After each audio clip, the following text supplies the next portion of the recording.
থৈ দিওঁতে পকি যোৱা তিতা কেৰেলাটো ৰঙা গুটিকেইটা মই এনেই পুতি দিছিলোঁ। পুতি দিয়াতে গছ হ'ল। সেই গছৰে তিতা কেৰেলা জীৱনৰ প্ৰথম মই এনেদৰে ৰুইছোঁ, নিজৰ হাতে ছিঙিব পাইছোঁ। আপোনালোকেও যদি এনেকৈ এবাৰ ৰুই চাবচোন। নিজে ছিঙা মজাটোৱে বেলেগ, বহুত ভাল লাগে। নিজে ৰোৱা যিকোনো বস্তু ছিঙিলে খায়ো ভাল লাগে। নিজে ৰোৱা লোকেল বস্তুৰ সোৱাদেই বেলেগ, বজাৰৰ তুলনাত বহুত বেলেগ সোৱাদটো। এয়া চাওক, মই 10টামান ইয়াত ছিঙিম আজি। এনেকৈ 2-এটাকৈ খাই আছোঁ 2মাহমানৰ আগৰ পৰাই। 15টামান খালোঁৱেই। আজি 10টামান ছিঙিম আৰু লাগি আছে 10টামান লাগিয়ে আছে কলি। এতিয়া গছ মৰিব টাইমত বহুত লাগিছে, বৰষুণ দি আছে যে। এই দেখিছেনে, এইটো নেদেখাকৈ পকিয়ে গ'লগৈ। আপোনালোকেও এনেকৈ ৰুই চাবচোন। যোনে মোৰ দৰে ৰুৱে বা কমেণ্ট কৰি জনাব। এনেকৈ নিজে ৰুই নিজে খাব পৰা মজাটোৱে বেলেগ, বহুত ভাল লাগে। মই ছিঙোতেই বহুত ফূৰ্তি লাগিছে। আপোনালোকেও যেনেকৈ এতিয়া নিজে ৰুই পেলাই নিজে ছিঙিব, বহুত ভাল লাগে তেনেকৈ। 1 কেজিমান ওলাই গ'ল। কিনাটোতো চবেই কিনিয়ে থাকোঁ নহয় জানো, চবেই কিনি খায়ে থাকোঁ। কিন্তু নিজে ৰুই পেলাই খোৱাটো বহুত বেলেগ। এই চব কুকুৰাকেইটা 3জনী আছেগৈ, বাকী 12জনী দাইল গোটেইগাল মৰিছে। মই এতিয়া ইয়াৰ ওপৰৰ ফেনখিনি পেলাই দিম, লেতেৰা ফেনখিনি। এইখিনি দাইল যিমানেই ধুৱক, দাইলত বহুত লেতেৰা থাকে। প্ৰথমতে ভালদৰে ধুলেও দেখিছেনে লেতেৰা ওলাইছে।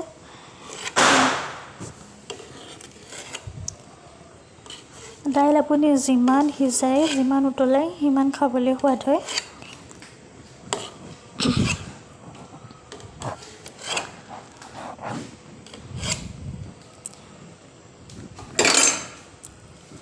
মই এতিয়া ইয়াতে কাটি লোৱা পিঁয়াজ আৰু নহৰু দি দিছোঁ। অলপ আগত আদা অলপ থেতালিয়ে দিছিলোঁ।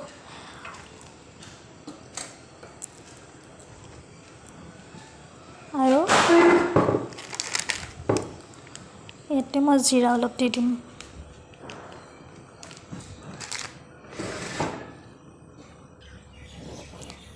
আৰু এই কি জানেনে, এই টেঙা মৰা ৰঙাটো মই অকণমানি পুলি এটা ৰাস্তাত পাইছিলোঁ, আনি পেলাই ৰুই দিওঁতে ছাগলীও খায়, ময়ো মাজে মাজে টকালৈ 1-2টা পালে। এয়া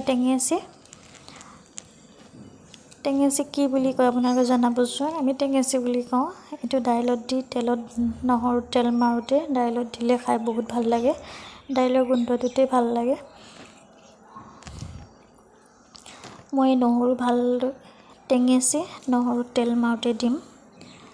টেঙেচি আৰু টেঙা মৰা এয়া। আপোনালোকে যদি এনেকৈ নাই খোৱা, এবাৰ খাই চাব। দাইলখনৰ সোৱাদেই বেলেগ ধৰণৰ হৈ যায় আৰু দাইলৰ গোন্ধটোও বিৰাট ধুনীয়া হয়। 2টা বস্তু এনেকৈ পৰি যাব, এতিয়া দাইলখন আজি সোৱাদ বেলেগ ধৰণৰ হৈ যাব।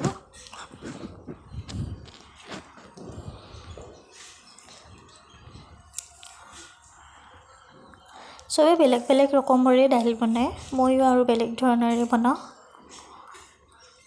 টেঙেচি শাক চব দিন পাবলৈও নাপায়ে। যেতিয়া মই এনেকৈ পাওঁ, দাইলৰ লগত দি দিওঁ তেল মাৰোঁতে নহৰুত। নাই আমাৰ এডোখৰতে, কলপাৰৰ এডোখৰতে 2 এখিলা ওলায়, সেইখিনিয়ে পালোঁ আৰু নাই। আছে যদি সৰু সৰু হৈ আছে। মই এইখিনি হৈ যাব। দাইল অলপমানহে, এইখিনি ভালদৰে ধুই পেলাই মই কাটি ল'ম। কাটি পেলাই নহৰু তেল মাৰোঁতে দিম। সেই দেখিছেনে, জুই ইমান ওপৰলৈকে জুই উঠি গৈছিলে, বহুত গৰম হৈ গৈছিলে চামুচখন, পিতলৰ চামুচ। মই লগালগ গেছৰ চুইচটো অফ কৰি দিলোঁ। মোৰ বিৰাট ভয় লাগিছিলে, ভন্টিলৈকে ধাম মাৰি আছে মোৰ। আজি যে কি ডাঙৰ বিপদৰ পৰা বাচিলোঁ। আপোনালোকে এনেকৈ ভুলতো নকৰিব। কেৰাহীখন বেছি গৰম হ'ব নিদিব, নহ'লে বহুত ডাঙৰ বিপদ হ'ব পাৰে। ওপৰলৈ আজি পচালে। এয়া মোৰ দাইলত তেল মৰা হৈ গ'ল। আকৌ অলপ বহাই দিছোঁ, ঢাকি দিম যাতে টেঙাৰ গোন্ধটো ওলাই নাযায়, নহৰু তেলৰ টেঙাৰ গোন্ধটো। এয়া মোৰ হৈ গ'ল দাইল। এনেকৈ ঢাকিয়ে মই থৈ দিম। এতিয়া মই ভাতকেইটা বহাই দিলোঁ।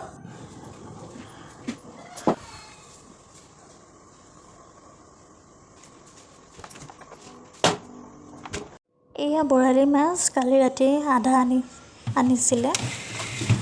মই আধা বনালোঁ ৰাতিতে, আৰু আধা থৈ দিছোঁ দুপৰীয়া বনাবৰ কাৰণে। এয়া মৰিচা শাকো আনিছিলে লগতে, মৰিচা শাক, খুতুৰা শাকে। আৰু এই আপেল যে মায়ে পঠিয়াইছিলে ঘৰৰ পৰা। এতিয়া মই মৰিচা শাক